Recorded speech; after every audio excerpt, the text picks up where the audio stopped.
Box office पर गदर बचाने के लिए राजामौली की RRR रिलीज हो चुकी है। जी हाँ, बेसब्री से इंतजार कर रहे थे लोग कि कब एक ऐसी फिल्म आए जब थिएटर्स में गदर मच जाए, और अब वो फिल्म आ चुकी है। पर ये फिल्म कैसी है?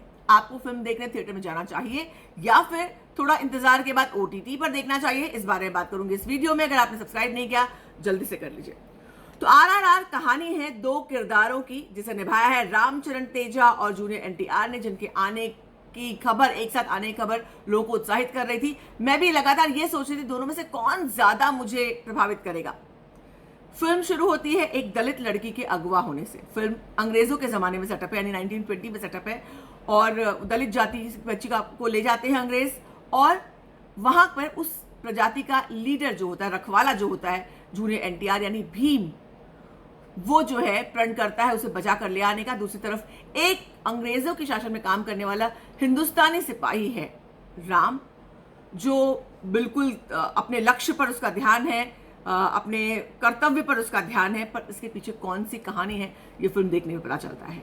तो ये दोनों के एक दूसरे के बिल्कुल विपरीत, लेकिन एक मोड़ पर आकर मिलते हैं तो वहां पर दुश्मनी नहीं, दोस्ती होती है, और क्या जुगलबंदी होती है।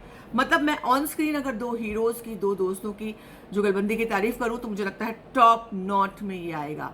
गजब।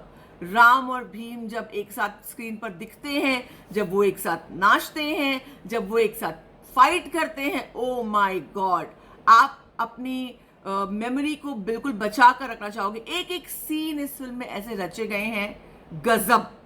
मतलब सीन, बस ऐसे ऐसे कुछ सीन्स इस फिल्म में, जितने जैसे हजारों सीन्स होंगे, वैसे 2-4 सीन भी किसी फिल्म में होते हैं तो film talk of the town बन जाती है। ये एक मैजिकल फिल्म है, इसमें सीन दर सीन बड़े बड़े सीन आते हैं, जहां बाहुबली से ग्रैंड फिल्म है ये।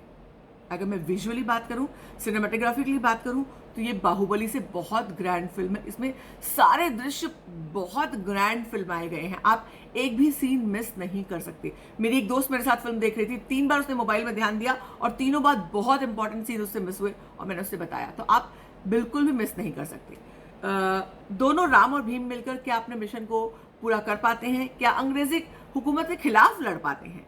क्या होता है, ये देखने के लिए आपको फिल्म देखना पड़ेगा। फिल्म का फर्स्ट हाफ में कहानी बहुत ज्यादा आगे नहीं बढ़ती, खाली बस एंगेजमेंट है। अच्छा लगता है फर्स्ट हाफ, आपको बिल्कुल फुर्सत नहीं मिलती।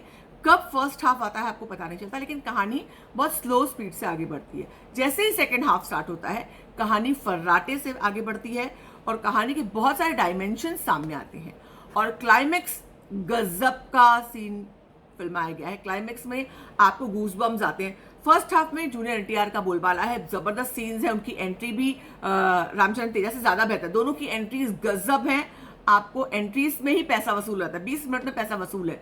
मगर कहीं ना कहीं NTR की जो है एंट्री ज्यादा इंप्रेसिव लगी, ज्यादा अच्छी लगी, मगर वो मेकअप कर दिया SS राजामौली ने रामचरण को। क्लाइमेक्स में उतना ज्यादा इंपॉर्टेंट है, क्लाइमेक्स में रामचरण तेजा जो है वो टेक ओवर कर लेते हैं। लेकिन नेक टू नेक मेरे अंदर लगातार ये द्वंद चलता रहा कि मुझे कौन ज्यादा पसंद है, तेजा या NTR। सही कहूँ तो मुझे NTR बहुत अच्छे लगे, क्योंकि उनकी आंखें, उनका एक्सप्रेशन, मैंने उनसे रिलेट किया। मगर तेजा की शार्पनेस, उनका वो एक्शन सीन, उनकी वो, मतलब आई डोंट नो क्या है उनमें, करिश्मेटिक लग रहे थे बिल्कुल। तो दोनों जबरदस्त है। बात करूं आलिया भट्ट की, कुछ ही सीन्स के लिए आती है, एक लंबा सीन है, 2-3 छोटे सीन्स हैं, लेकिन गजब उनके एक्सप्रेशंस आपको बांध देते हैं। और पूरे एक एक्सप्रेशन में आदमी कैसे पूरी फिल्म को अपनी कर सकता है, आलिया ने वो कोशिश की है, और बहुत अच्छी लगी है फिल्म में, और बहुत इंपॉर्टेंट किरदार है उनका इस फिल्म में। अजय देवगन की बात करूं तो बेहद इंप्रेसिव सीन है। आप जब फिल्म देखकर लौटते हैं तो अजय देवगन के dialogues, load em shoot, load em shoot, ये लाइन आपके दिमाग में बजती रहती है पूरी फिल्म के बाद। यानी उनका किरदार बहुत इंपॉर्टेंट है, और अजय देवगन कहीं आए और अपनी छाप ना छोड़े, ऐसा पॉसिबल नहीं है।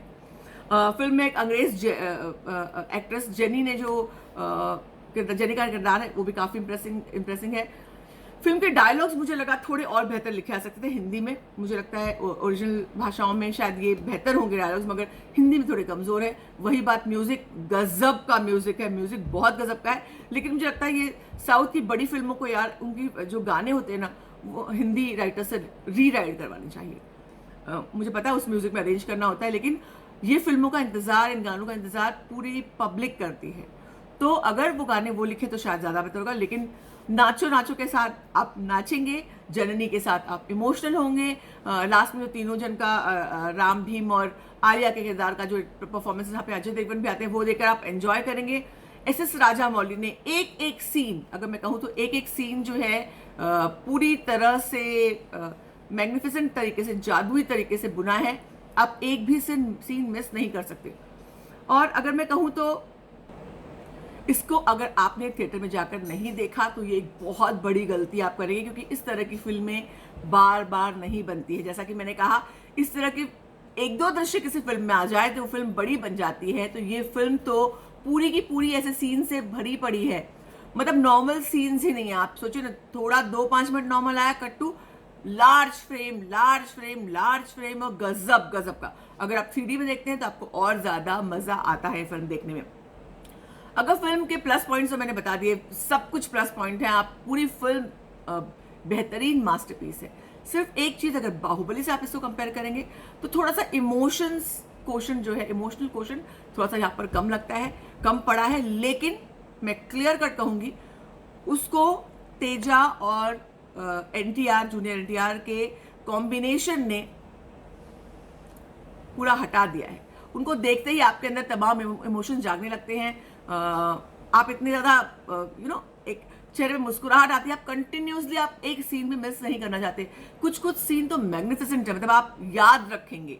तो सिर्फ एक ये माइनस पॉइंट मुझे लगा। थोड़ा सा अगर इमोशनल क्वेश्चन थोड़ा और डाला होता, कुछ एक इमोशनल बॉन्डिंग का कुछ होता तो शायद ज्यादा मजा आता। मगर उसके अलावा फिल्म एस राजामौली की तरकश से निकला हुआ एक नया तीर है जो बहुत आगे तक जाएगा। बाहुबली से ज्यादा बड़ी फिल्म है, ज्यादा बड़े, मतलब 2 स्टार्स है। प्रभास थे ऑफकोर्स वहां पर, यहाँ पर 2 बड़े स्टार्स हैं।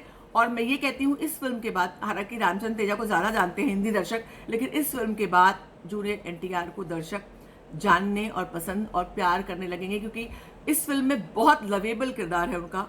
और जब क्लाइमेक्स में रामचंद्र तेजा एक अलग अवतार में दिखाई पड़ते हैं, आपके पूरे गूज़बम्स आते हैं और आप एक अलग, आपको समझ में नहीं आता, देशभक्ति की फीलिंग कूट कूट कर भरी हुई है।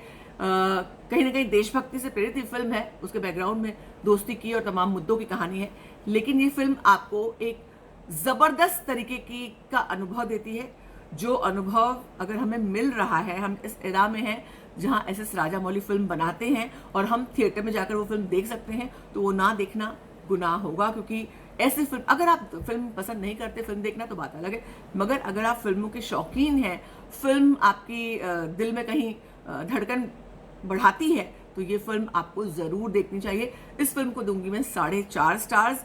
आधे स्टार्स सिर्फ काट रही हूँ इसलिए कि थोड़ा सा इमोशनल क्वेश्चन डाला होता तो मुझे और मजा आता, मगर ये फिल्म मुझे बहुत बहुत बहुत ज्यादा अच्छी लगी और मैं बेसब्री से इंतजार कर रही हूँ एस राजामौली की अगली फिल्म का, और इस फिल्म को भी मैं दोबारा जरूर देखूंगी।